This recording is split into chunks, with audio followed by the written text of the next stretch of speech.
Hello বন্ধুরা, দেখো তোমাদের জন্য আমি নিয়ে এসেছি শীতের মধ্যে সিম আর আলুর ভর্তা। সিম আর আলুর ভর্তা খেতে হয় ভীষণই মজা। দেখো সিমটাকে আমি ভালো করে ফ্রেশ করে ধুয়ে নিয়েছি আর দেখতেছি এর মধ্যে কোনো পোকা আছে কিনা।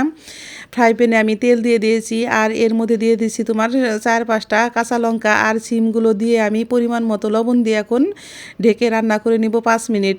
5 মিনিট পর দেখো আমার সিমটা নরম হয়ে গেছে, দেখতেই পারছো। আর সিমটা আমি একটু ঘুটানাটা করে আমি এখন ফ্রাই প্যান থেকে নামিয়ে নিব।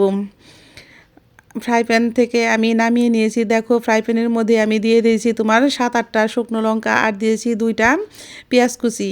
এইভাবে করে দেখো আবারও আমি একটু ঘুটানাটা করে একটু ভেজে নিচ্ছি আর ভাজাটা আমার প্রায় হয়ে গেছে।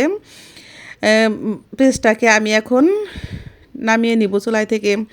দেখো নামিয়ে আমি ঠান্ডা করে নিয়েছি আর শুকনো লঙ্কাটাকে ভালো করে চেপে চেপে মেখে নিচ্ছি, যাতে নাকি তোমার মাখাটা ভীষণই মজা হয় আর খেতে বা মুখে দিলে হয় দারুণই স্বাদ। দেখো এখন আমি সিম আর আলু দিয়ে ভর্তাটা ভালো করে মেখে নিচ্ছি আর ভর্তা মাখতে মাখতে আমার জিভ দিয়ে জল চলে এসেছে। আমি তোমাদের সাথে ভয়েসও দেখো দিতে পারতেছি না, এত যে মজা হয়েছে ভর্তাটা। দেখো আর ভর্তাটা দিয়ে আমি এখন উপর দিয়ে দেখো দিয়ে দিচ্ছি একটু ভর্তার মধ্যে ধনিয়া পাতা। ওহ, ধনিয়া পাতা দিয়ে ভর্তা, সিম আর আলুর ভর্তা খেতে হয় ভীষণই মজা। যে এত যে নাকি তোমার ভাত খাবে না সেও পছন্দ করবে। দেখো আমার সিম আলুর ভর্তা রেডি হয়ে গেছে।